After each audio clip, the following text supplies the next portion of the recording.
Əla. Qızlar, çox tez və asan əmələ gələn xaçapuri reseptini paylaşıram.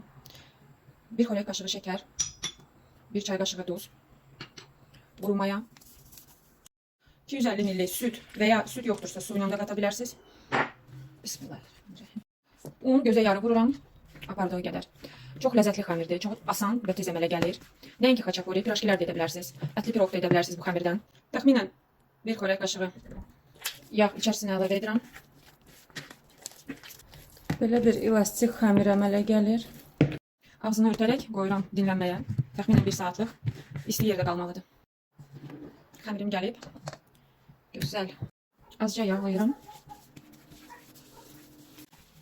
4 yerə böldüm.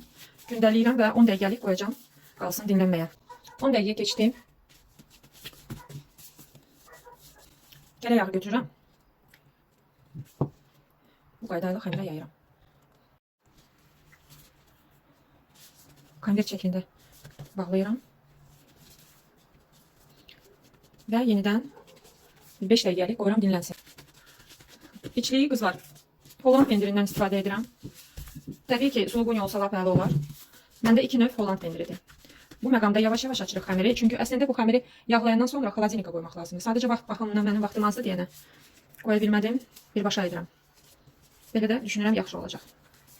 İstədiyiniz formanı verə bilərsiniz, sizdən asılıdır. Bu dördüncü, məndə pirajkidən kartof qalmışdı pöre. Kartof qoymuşam içinə. Sizin üçün sadəcə fikir olsun deyənə deyirəm. Belə, əslində kənarlara yumurta yaxırlar. Mən yumurta yaxmadım. Bayaq götürdüyüm yağdan saxlamışam. Bişib qutarandan sonra kənarlarını yağlayacağım.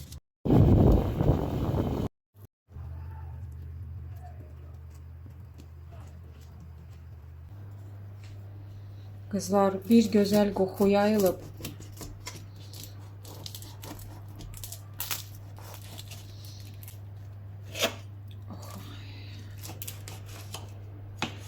Qaynardı deyə